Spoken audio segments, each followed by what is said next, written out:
All right. Well, hey, Joe, how are you doing tonight? I'm doing pretty good. Posted up about 40 miles from the pickup. Ready to go in there for my appointment tomorrow morning. How are you? Nice. Yeah, where are you picking up? Not I don't need to know the name, but what city you in? It's I'm picking up in Peoria, Illinois, going to North Carolina. Nice. So, Nice. So, you're in the liquid tank division, which yep. I happen to manage, but you and I never even got to meet face to face. Nope. Nope. This Yeah, I is think you were on our first vacation when time. I went through. Yep. Yeah. Isn't technology great? Yeah, it's pretty cool to be able to do this. And I did an interview with one of our pneumatic drivers yesterday, and I'd like to start getting to know more of the fleet. And most of the guys in liquid tanks I have met. There's just a handful that come on board when I happen to be out of the office that day or whatnot. But we got Yeah. 140 owner operators at Autumn. And so that's about half a year for me to do these interviews if I try to get through the entire fleet. Yeah. But a year from now, you'll be, how much more progress can you make by getting to know everybody's, kind of what makes everybody tick and be able to, from the customer service aspect, if you look at your owner operators as like customers, from the customer service aspect, how much better will you be able to be at your job? How much happier will, the people that you manage be? Yeah, that's a great point. I mean, it really goes a long way to get to know guys, get to know their lives, their families. One of the things that I always say at a new driver lunch is I don't know most of the guys' truck numbers. And I know we assign you a truck number when you come on board, and a lot of guys will come from other jobs where maybe that's all they ever were to the company. Hmm. They'd call in and they'd introduce themselves with their truck number. Hey, this is truck number 1875 or whatever it is. And I don't know hardly anybody's numbers. I just know the guys' names, and I think that's pretty common across all the dispatcher teams at Autumn, where they've gotten to know you guys as people, not just truck drivers or driver numbers. And from a driver that I've been trucking in some form or capacity for almost 20 years. Actually, a little over 20 years if you want to count the military. I went in the Army in '03. I was a mechanic, but I was a mechanic in transportation company. So we had basically truck drivers. I had to drive, around the bay, do test drives and stuff after working on it. So almost 20 years. And I've worked from like my first endeavor into like the civilian side was for a small three truck company in like Rose Creek, Minnesota, just outside of Austin. And that Okay. was when I first got out of the Army. Um, all the way up to I worked for Swift for almost 2 years. And I went to Swift with like 10 years of experience. And I can tell you when I call somebody and Tyler, Josh, and Mike, all three, when I've called into the office and I've called the office number, they answer the phone and go, "What's up, Joe?" Yeah. And I'm Yeah. like they know when I'm calling, they know my name. That speaks volumes over, be like, "Hey, yeah, I got this problem at this shipper. All right, Joe, what's your truck number again?" Right. It's like they don't know me, they know my truck, and it especially if you have a truck break down and you have to go into another truck, it gets really confusing really quick because all the systems don't update and be like, well, I was in truck 2018, now I'm in truck 2112, and it gets really confusing Yeah. sometimes when the systems don't catch up. So the fact that I am me, it really speaks to the volumes of what you guys actually do on your side. Well, that's great that you're feeling that way. We have four values at Autumn, things that are painted on our wall and that we talk about as a team all the time. And they're one of them is service, and the other one is family. And then we have integrity and leadership. But the idea that we get to know you as a name, as a person, um, that goes a long ways. We got one of our drivers actually, or somebody watching here. They said this. that's how it is where I am now. LOL can get confusing. Yeah, when you're trading truck numbers, like Joe said, that gets confusing for all of us trying to figure out who's in what truck. You know, Uh, because we uh, have to use the truck numbers for some things. We have to send you your yeah, dispatch and stuff like that. But it yeah. And when it definitely comes to does like get, billing stuff, yeah, yep, billing. Yeah, when you start trading trucks, it's much better when you call in and we just say, "Hey, Joe, how you doing? How's your yep. day? Where you at? What's going on?" Stuff like that. The reason I gave a little chuckle when you said family for the values was I Yeah. called a couple other trucker buddies of mine after I got done with the orientation, and they asked me, they're like, "Well, you finally made it to autumn. How is it?" I'm like, "Dude, I have never worked with so many cousins and like second cousins in my entire life." He's like, "Are you serious? You're related to them?" I'm like, "No, that's just how I felt. I felt like I was kind of at a family reunion. Everybody there was friendly, like over the top friendly." Yeah. And without overdoing it, because like you probably been to some functions in your life where you're like, these people are a little crazy, like It's they're a a little little too weird. friendly. I'm waiting on the Kool-Aid to be passed out, kind of thing. You never got that.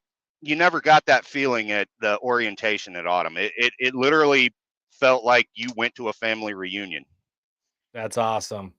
Yeah. Yeah, that is really that's cool. It feels like a family reunion sometimes too at work. I'm sure you've seen, or some of you guys out there have seen the pictures of all the food that comes into our Mm-hmm. office.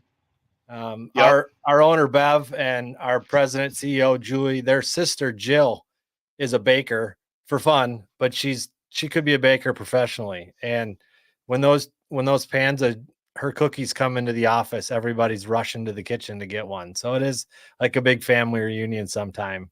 How Yeah, did you I've get connected noticed. with Autumn, Joe? Believe it or not, my trek to come to autumn has been 3, almost 4 years in the making.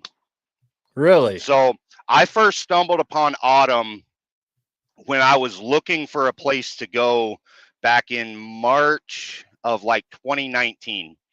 Okay. I didn't know if I wanted to stick with being like a crane operator in North Carolina, or if I wanted to go back over the road. And I stumbled upon Autumn's website, and I had some experience as an owner op at that point because I did lease op with Swift for like 6 months. And then I got out of doing that, moved to North Carolina, and started messing around in the crane world.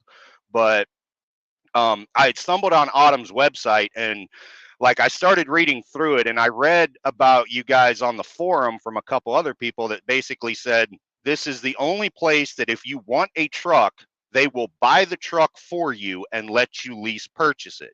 And I'm like, ain't no way. And like, I want a Kenworth W9 86-inch studio sleeper. They are not going to go buy that truck. I'm going to get some ragged out like fleet truck that's got 500,000 miles on it that they're going to sell to me for like 200,000. So I looked into it a little more and a little more.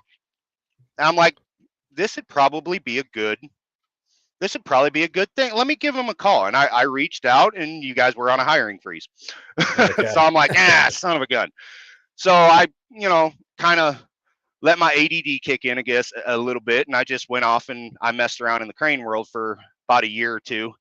And then my wife got stationed outside of North Carolina, and she became a drill sergeant at Fort Jackson. So I couldn't stay in the crane world because there was no open crane positions with any company that I was interested in joining around Columbia, which Fort Jackson, South Carolina is outside of Columbia, South Carolina.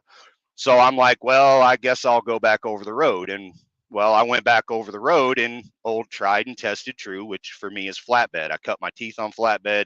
Flatbed has always really been a home to me.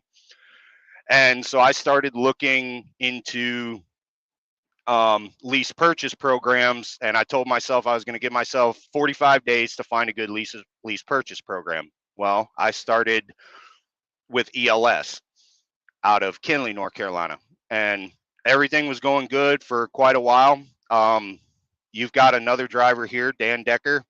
He Yep. um, he drove for ELS. He knew a guy that was driving for ELS at the time that I came on and went on to a dedicated account with them. And that guy put me in touch with him because the guy he was running for at Mercer at the time was looking for an RGN, somebody that had RGN and heavy haul experience and stuff like that. So he thought maybe I might be the guy. So I got connected with Dan Decker, and it was kind of a friendship that blossomed over a couple months, which turned into a couple years. And well, Dan ended up getting into, some predicaments that didn't work out too well for him. And he was looking for a place to go. And I'm like, I heard about this place, Autumn, and I looked into them, but they were in a hiring freeze at the time. So I don't know, maybe check into them. I said, everything that I found, they'll buy you a truck and you can lease purchase basically whatever truck you wanted. Basically use Autumn as your bank to get the loan. So he started looking into Autumn, and I guess he got sidetracked doing something else, and he called me back like 3 or 4 months later, and he's like, hey, what do you think of Autumn? I'm like, oh, you mean the Autumn that I told you about? And he's like, yeah, that one. I'm like, yeah, well, everything that I've seen, they seem to be on the up and up. I said, but you know how trucking companies are out here. There could be some shady behind the scenes stuff that you'll never really know until you get in the door. I said, so, it's worth getting information on, but, tread carefully. Let me know what they say. I'll try to help you out. And well, Dan came to Autumn, and Dan was with Autumn for what, a year and a half, something What? like that. And Yeah. then I Yep. ended up coming. Yeah. And Well, honestly, Dan the still only is. reason, huh? Dan still is with Autumn. Yep. Yeah, you said he Yep. was. I just want to make sure we're clear. Well, Dan still. he was at Yeah. Autumn about a year and a half before I came here, which he's Yep. the one that brought me in the door. I'm the one that turned him on to Autumn. And honestly, the only reason I came here was ELS got bought out by Blair, and they made a whole bunch of promises about how much better our life was going to be. And well, the paychecks went quick. Yeah. Yeah. So I know Autumn has a great referral program or referral bonus program for our current owner operators. yeah, Who got the referral money for you though? Because if you Dan referred did. Dan, but Dan referred to you, I think Dan owes you some money. Uh, Dan, I actually ended up buying his headache rack from him that he had when he was at Mercer. So I mean, it Okay. all worked itself out in the wash. So Yeah. I'm not holding that up, too much. But Yeah, I'm yeah, glad that Dan came to Autumn because of me, and then I came to Autumn because of Dan. yeah. Well, I'm glad that you kept after it. You mentioned us being on a hiring freeze, and I Yep. know right now our hopper division is a division that's completely full. They got about a 10 owner operator wait list looking to get into that. We do have some open liquid tanks, so if people are looking for liquid tank hauling, I still got a few spots on my team. You can be partners with Joe here and give us a call, reach out about that. But it's all really a matter about just having the equipment available, and we're growing every year. We've consistently grown at Autumn. I've been here 11 years and have just seen what I like about our business model is that I like to talk about, going on a rise toward that far horizon. So slowly inclining, growing every year, but doing it wisely, doing it Yes. smart. We're not going to go out there and buy 50 different tanks. Oh my goodness. Zach Levengood is a liquid tank driver who's watching right now. His truck's been broke down. This is breaking news on the podcast here. His truck will be ready tomorrow. That is great news, Zach. We can't wait to have you back out there on the road. And I'm sure you're ready to get going because your wife has had you busy while you've been broke down. That's the danger about going home, isn't it, Joe? Yeah. That your wife will get you busy and always something for you to do.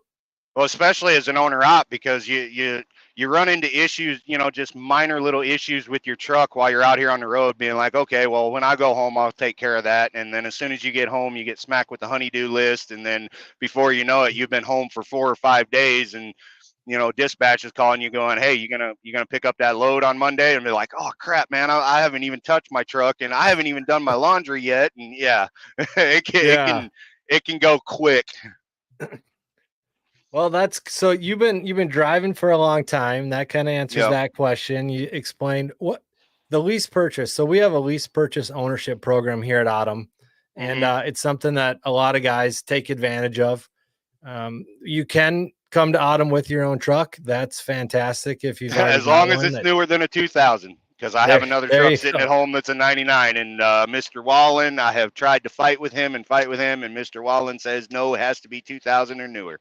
Yep. So there are some stipulations about Yep. that, but Yep. talk about the lease purchase program, because you're going through that. That's what got you here. Being that you couldn't bring that 1999 with you. Yeah. How has the lease purchase ownership program been for you? I was actually surprised about it, about how good it was in a good way. Am I allowed to talk numbers, or? I think, let's just stay vague. Let's stay general. Let's just say vague. Okay, Yep. so when I leased this truck, let me see if I can. There it is. That was the International Lone Star that I had when I was with ELS. When I got that truck, it was a 2019. It had over 200,000 miles on it, and I was paying probably about 30 grand more than what they bought it for new at the time that I signed the lease on that truck. Yeah. My payments were $7.99 a week, and I was making good money doing that. And it honestly, like, I knew by the numbers I was kind of getting screwed a little bit, but it's a lease purchase program. What are you going to do? Well, when things were really going downhill with Blair quick, and like everything about me coming to Autumn came together at the perfect time. You guys bought 2 Freightliner Coronado gliders. One of them was blue and one of them was red. I got the red one. The red one was a 2020, had about 120,000 miles on it. And, Wallen told me how much you guys bought it for, and you guys tacked just a little bit of money on top to make money on the deal. So, like, I was sitting there shocked that you guys didn't just price gouge on it. Yeah. So, like, I was like, holy crap, like, you could get so much more money for this just by lease purchasing it out, because that's what trucking companies do. You guys don't operate that way. You don't want to make money on the trucks. You want to make money with the trucks, i.e. keeping us running. And that's the way that's the way that a business partnership should actually work out. Your success is based on my success, not the fact that I'm enslaved to you because I want this truck, kind of thing. And that's a completely different business model than I have ever encountered, like with Swift, with ELS. I was actually leasing a trailer through Blair, and they kind of had the same model as everyone else. They they were trying to make a lot of money on the equipment and not make Hartwell, and they were also trying to make a lot of money off of what the equipment did, hauling loads and stuff. You guys aren't structured like that. Everybody's got to make money, true, but you're not interested in making money on equipment. You're interested on making money on what the equipment can do. Yeah, and that's one of the first things that I learned when I started at Autumn. Started dispatching in liquid tanks before moving up into the role that I'm at now, running the division. But I learned pretty quickly that our division, we only did as well as the drivers were doing.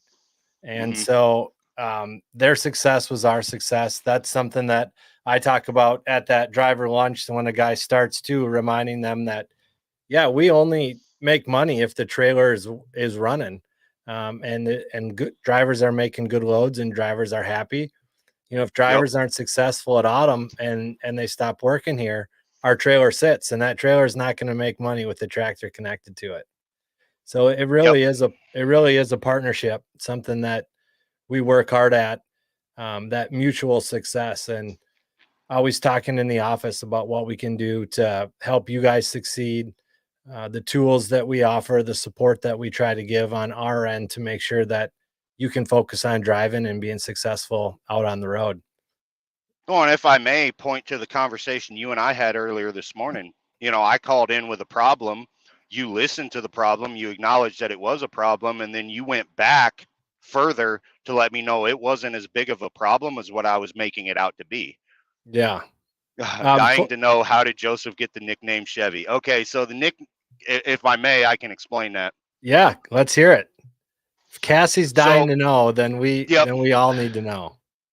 Oh, Um, thanks, Gary Ruth. I appreciate this. I do really I got appreciate that. I got the nickname Chevy back in about 2004 when I was in the Army. So I was stationed in Korea for 2 years, and I started very young, I guess you could say, as a mechanic, getting into my mechanical knowledge. And one of the guys I went to church with in Blooming Prairie, Minnesota, guy by the name of Brian Peterson, he was a GM tech for Hirsch Motors in Owatonna, Minnesota. And after school and on the weekends, I would always go over to his house and help him rebuild transmissions, swap engines, learn basically about how cars work through a GM system. Well, I became a huge Chevy fan. And when I was in Korea, I used to talk to a bunch of people about their Camaros and their Firebirds that they had back home, and talking about they have this problem. Oh, my wife has this, this Blazer. My wife has this Tahoe or whatever, and it's doing this, and the mechanic says it's this, and I'm like, I don't think it's that. Let's try this. And at the same time, my parents for my birthday was always sending me Chevy racing merchandise, hats, shirts, stuff like that. So that's pretty much all I wore when I didn't wear uniforms. So because I Okay. knew Chevrolet and GM type products and I was always wearing shit, people just started calling me, oh, you're Mr. Chevy. You are Mr. Chevy. You are the poster child for Chevrolet. And I just kind of, they shortened it to Chevy because, well, Army guys are lazy. Yeah. So they shortened it to Chevy, and that's pretty much all she wrote. I've had that nickname since, like I said, about 2004. Okay. Well, there you go, Cassie. That answers that. Hey, Steve, thanks for your comment here. Yes, you can get out of the house and get home living in New England. I don't know why you'd want to leave because that's where the Red Sox are, which is the best team in baseball, my favorite team. But get in touch with our recruiting. We'd love to talk to you about getting in and out of New England and working at Autumn. I've hauled a couple loads, more than a couple loads, in and out of New Jersey. I know I've been offered loads up to Maine that ended up falling through, but I know people that's taken loads to New York. So yeah, you guys got plenty of freight up in the New England area. Yeah, liquid tank division, pneumatic division. Also, we both run up in that area. So, Joe, you've been talking a lot about Minnesota, Austin, Blooming Prairie. Is that where you I grew graduate. up? No, not really. Okay. Um, so I was born in West Virginia, Wheeling, West Virginia. My dad was a chemical engineer, so he moved around a lot. When I was 5 years old, we moved out to Washington State in the Tacoma area. I lived there from the age of 5 to about the age of 13, and Dad took a job in Blooming Prairie at the Arkema plant. I Yeah. don't know what it's called now. It was Viking Chemical, then it became Elf, then it became Atachem, and then Atafina, and then Dad got a job in Mankato after I had already joined the Army and left. But I came to Minnesota when I was like 13, and I lived there in Blooming Prairie. I went to Blooming Prairie High School, the Awesome Blossoms, for 1 year. And then where we lived, it was halfway between Blooming Prairie and Hayfield. So I ended up going to Hayfield from 9th through 12th, and I graduated Hayfield High School in 2003. Okay. Yeah, we are. So I think it is still Arkema. We actually have loaded liquid tanker out of there before. they We make get, epoxidized soybean oil. So yeah, it wouldn't surprise me. yep, that's what we were picking it up. And I actually visited that plant, man, probably 5 or 6 years ago. Got a little tour and stopped in Booming Prairie and then went down to Austin, which you mentioned earlier. We used to Yep. haul a lot of fat out of Hormel. That's a funny story. Once when I first got out of the Army in 2007, I actually got a job at Quality Pork, which is the slaughterhouse side of Hormel, and I Okay. worked there for like 3 months. And I'm like, yeah, I'm done. I'm done with the smells. I'm done with the walking in rivers of blood all the time. And yeah, I'm just done with this. I'm gonna go try to get my CDL. And luckily at the time, Minnesota was one of 3 states to where all I had to do was produce my driving record from the military, my driver's license, my DA 348 from the Army, and I didn't have to take the driving test. All I had to do is take the written test. So I'm probably one of the only people that you will ever meet that got their CDL without ever going through CDL school. Yeah, that's probably a lot of guys jealous hearing that. Yeah, Yeah. yeah. Everything hit the perfect time for me at that point. So, Joe, what are you seeing out there on the roads? You've been driving for 20 years. How would you say trucking is evolving? How has it changed? What's different? What for good and bad? I'm sure there's some positive ways that it's changed, and probably some ways that you wish it would go back to the way that it was. What's your sense on how trucking has been evolving? What do you want to do first? You want to do the good or the bad? Let's do the bad quick, and then let's spend a little bit more time on the good. It's Oh, nowhere here's a near as comment for you friendly. here, Joe. Do you still live in North Carolina? That's my home state. Just wanted to say You, hi. I do live in North Carolina. I live right smack dab in the center of North Carolina in Sanford. All right. Here's Steve. He didn't go to CDL school either. The two of you, I guess, are both lucky. it's it's rare, but it's not uncommon, I guess you could say. I've met a couple other people, but not a lot. Most people have had to go through CDL school. As excuse me, as far as trucking these days, it's nowhere near as friendly as it used to be. So I started my OTR career essentially with Martin Transport out of Mondovi, Wisconsin, Yep. in late 2007. I had no idea that we were going to have all these local connections during this conversation. I, you always got to come home. That's why I came back to a Minnesota carrier. um, no, it's nowhere near as friendly. There's a lot of truckers, and I think honestly, the same technology that I told you is a wonderful thing. I think that's what killed it because it used to be this was your only real way to talk to people because Yeah. the cell phone infrastructure was nowhere near in 2007 all the way up to like 2010 was nowhere near what it is today. Now, like I'll have people pass me. They're watching a movie on their tablet while they're video chatting with their girlfriend driving down the road.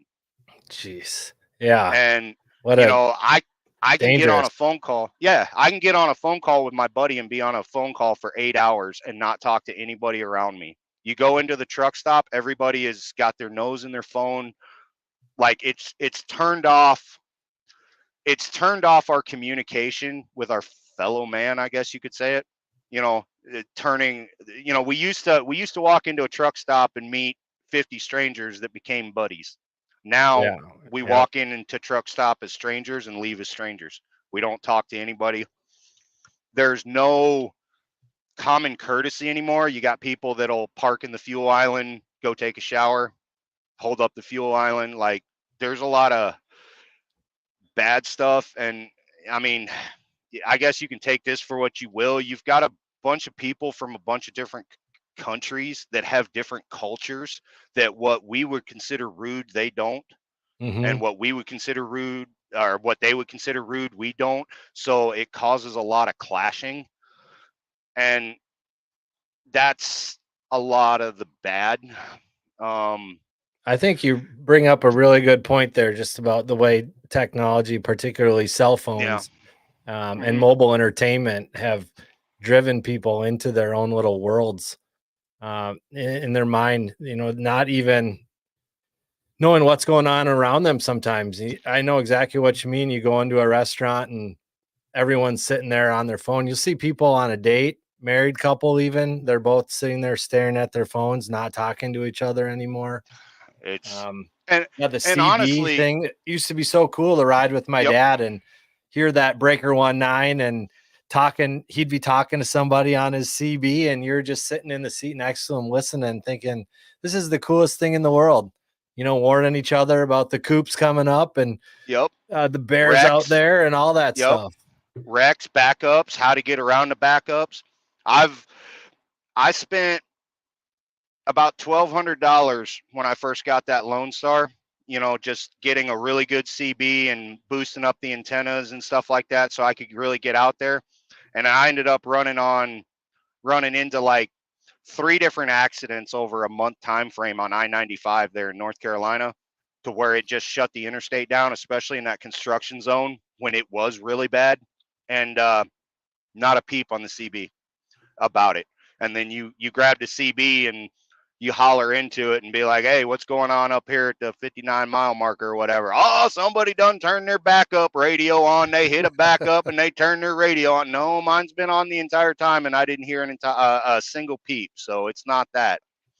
Yeah, I think And JJ's right. A lot of guys just probably don't even have them anymore. They don't even have well, them, and for the they're not. If longest they time, do, they're not companies on. like, yeah, for the longest time, companies like Schneider and TMC, it was outlawed to have them in there.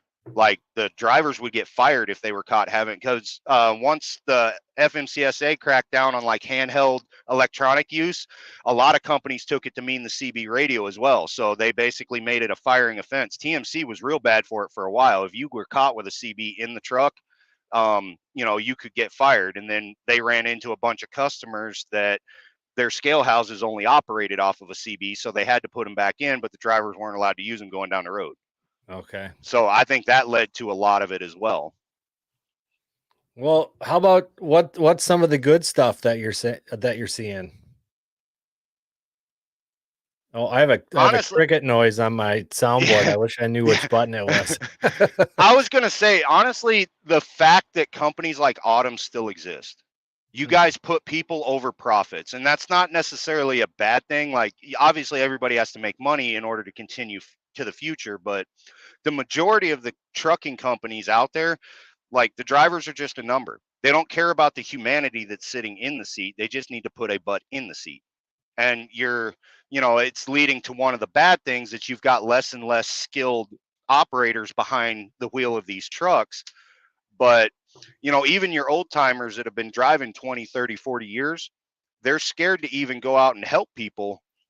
But some of them are still willing to do it. So companies like Autumn existing, and I know there's more of them out there, and there's more people every day that's trying to create that feel again. So that would definitely be a good thing. And the fact that we can persevere through so much external pressure as an industry. I mean, you've got brokers coming in trying to undercut the rates. You've got the FMCSA coming up with more and more regulations by the day. You've got other truckers that can come in. I mean, COVID was real bad as far as you want to make $1 million, buy a truck, lease a trailer. There you go, because all of the shipping capacity was behind because everybody shut down. So, you've got all of these new people that are coming in and trying to push everything away, but we're still resilient. And even through all of that, people are still trying to keep the culture of what it means to be a trucker, not a driver, not a trucking culture, to be a trucker. I think And that's a great thing that you're pointing out there, that the keeping the perseverance, culture yeah. alive of Mm-hmm. what a truck driver is. I love that you use the word resilient. Mm-hmm. Can't imagine, can't even break down all the obstacles that you guys face in terms of just one day. You can have 50 different obstacles in just one day, and you get up in the morning, get in your truck, and you do it again and you do it again, spending time away from your family, your loved ones, to for a career that you love. I hope. I think most Oh, guys yeah. truck because they love it. I Especially those people, the true truckers in that culture, like you're talking about. But it is a grind, man. It's a hard thing what you guys do, and I just want to take a second to say that we at Autumn really appreciate you guys and recognize those sacrifices that you have to make for the career that you love. It's a big deal. Well, you said something a little earlier in this that I wanted to go back and commend you for. You guys are looking to grow, but you're looking for what I call sustainable growth. So you want to go next year and maybe buy 3 or 4 new tanks. You're not trying to buy 30 or 40. Yep. And the companies that I've driven for in the past that went belly up, that's what they ended up doing, was they would go and they would look for these lucrative contracts. And as soon as they would get somebody that could promise them like 10 loads a week at 350 a mile, and then as soon as that company comes to them and says, hey, can you do 20 loads a week, they instantly go out and buy a whole bunch of equipment, and it lasts 2 months, and then the company cuts back or be like, hey man, we need a rate decrease, and then they end up going upside down financially, and then they end Yeah. up getting in a lot of trouble. And Right. you guys are interested in slow steady growth. which I call sustainable growth. And Yep. I like that because that means you're going to be here for the long haul. Yeah, we just celebrated 44 years this year as a company. Company Autumn was started in 1980. Our owner, Lil Reeks, his daughter runs the company still. It's got that family feel, and that's always been the model. If there's an opportunity out there and it looks like a good opportunity, we'll pursue it. We'll look into it, but we're not going to do like you said and go Yeah. crazy and just jump after things and hope that they work out. We have great leadership between Julie and Josh and Chris, and everybody there is of the same mindset that how can we continue to grow, but how can we continue to grow smart, and so that we are Yeah. around for the long haul. And that's always a good mentality. I guess the only thing that scares me about that is eventually the leadership's going to change at the top. And is the new leadership going to come in and only be looking at profits? And Yeah, I that mean, I the would people that be. you got in place right now is good. And that's a very good mentality to have. And I don't think it's going to change. But unfortunately, people get old. Yeah, People well, look to retire. Unfortunate things happen to people in the blink of an eye. And, what happens when the people that are keeping this culture change? That's what scares me because I've watched it firsthand. I've mhm. watched good people put 40 or 50 years into a company and decide that you know, it was time to hang it up and retire. And then they turn the company over to a new form of leadership. And within 2 years, it's gone. Yeah, I understand what you're saying, but that's something that I feel real confident is nothing to worry about um, at Autumn in for decades. I don't see Julie, our leader, is strong in her role. She loves what she does.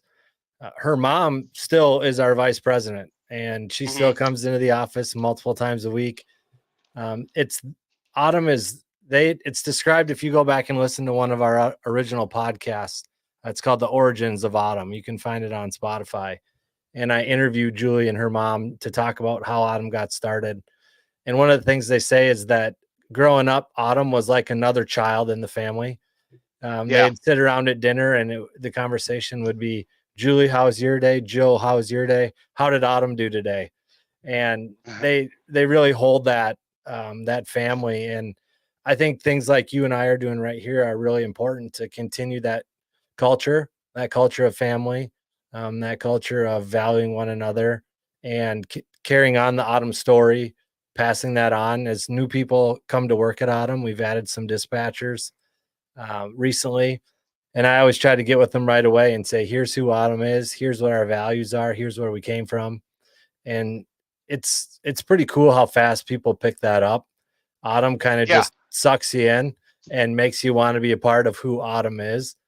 And so I think as we look down the road, you're going to have next generations of leaders who want to continue on that feeling at Autumn and want to continue on that tradition. Well, and you foster that environment here Oh, because look who's here. Daniel Decker. oh, look at that. Look at that One of the pretty things Dan, face. one of the things Dan told me before I came here was because I had spent years, honestly, between ELS and Blair having to fight for everything. And, sometimes two hard heads beat together and it doesn't turn out to be an ideal situation for either. Right. And Dan kind of warned me that you guys don't have that kind of atmosphere and you don't put up with that kind of atmosphere. So he told me, he's like, kind of act like you're in the military again and talking to higher ranking people when you talk to these people. Use a little bit of tact. You can be firm, but don't do what you're used to doing. And I kind of came here, I'm not going to say necessarily loaded for bear, ready to, okay, these guys are going to screw me over too. I didn't really come here with that attitude, but I came kind of with a cautious shield around me a little bit, going, Sure. okay, you could make one misstep and be in big time and they're going to hold you to it and this, that, and the other. And like just the atmosphere from the time that I met Jenna, and Jenna's charming, friendly personality literally started within about an hour or two, just disarming that. And then I met Chris Senti, and I'm like, oh, great, here goes the safety guy. Just like every other safety guy doesn't know jack about trucking, but he's going to tell me how to do my job. Nope. Nope. This guy has an awesome sense of humor. He likes to turn somewhat serious things into a joke to kind of break the ice, but at the same time he lets you know, look, this is a serious situation, take it serious, but that doesn't mean that we can't crack a couple of jokes to, make the learning environment a little better. Like Mm-hmm. everybody was just, they disarmed that about me. And it's I love it. There's you don't have to worry about necessarily people having a bad day and taking it out on you, because people are everybody I've talked to has been friendly. I mean, poor Wallen, that dude is swamped on a daily basis, and he has every right to just start throwing things at the next person that calls in that has a problem, and he doesn't. He's just like the friendliest. Like, you're sitting here with a problem, and he treats every person that comes to him with a problem as the first person of the day that has come to him with a problem after Yeah. he just had a wonderful night's rest, Yeah. after like a 2-week vacation. Like, he has that mentality, and I love that, because I don't like to fight for everything that I have. I don't mind doing it, but I don't like to do it, because Right. It gets exhausting.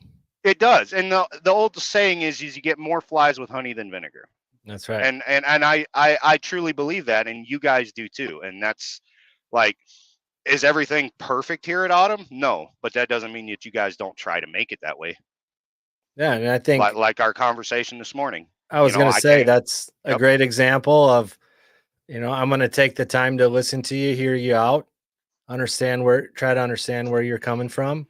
Yep. I'm going to share how I see things, and hopefully we walk away in some form of agreement and walk away understanding what's best for that partnership that we're trying to build.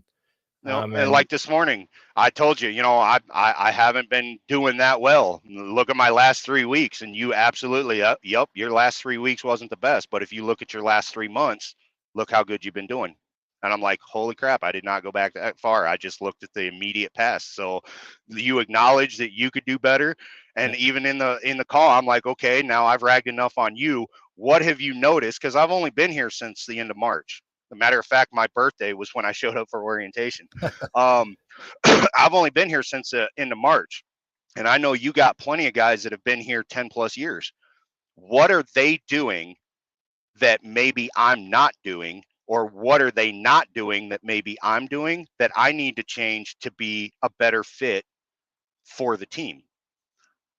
yeah, And it's not all sunshine and roses every day, every week, sometimes even every month. In trucking, you're going to have your good weeks, you're going to have your bad weeks. I understand that. Sometimes the good weeks are really good, sometimes they're average, sometimes the bad weeks are really bad, and sometimes they're okay, that's just a little less than average. But it all evens out. And the fact that you guys foster the environment that you do makes those lows a lot easier to traverse, and makes well, those highs that much more celebratory. right. Well, I want to thank you, Joe, for jumping on here with me tonight. It's been good to talk to you. I want to thank everybody that's been watching too. It's been fun to read all the comments coming in and interact with you guys a little bit. Joe's Yep. not on Instagram or Twitter, he said, so I can't Nope. point you to any of that. But if you want to get in touch with him, let us know. And I'm sure Joe would be happy to. I'm sure you're happy, Joe, right? To talk to anybody who's Yeah. got questions Yeah. for you or If wants to anybody learn if more. anybody's at Autumn and they have some questions for me about like where I live, or how I do certain things on tank, how I do certain things as owner operators, because I've spent a decent amount of time as an owner operator. I've learned from big fleets, especially on the maintenance side, about how to do things. I've learned from small guys that have owned 3 trucks that I've driven for about how to do things maintenance wise and how to take care of trucks and stuff. So if anybody that works at Autumn has a question, they can call you and you can give them my number. I'll give you that permission, and they can reach Awesome. out to me directly. That's awesome. Thanks, Joe. We appreciate it. Get some Thank rest. You you. got to pick up tomorrow morning, and then Yeah, you're going to man. be flying down flying. Then you're going to be trucking down to North Carolina. Yeah, I don't fly. I don't get in a big hurry to go anywhere, especially with the surge in the tank. Yeah, I'm good. I don't like getting beat up that much. Chris Senti's going to be happy to hear that as well. All right, man. Yeah. Well, thank you, man. All Signing righty. off. Yep. Have a good night. Good to talk to you. You too. Yep.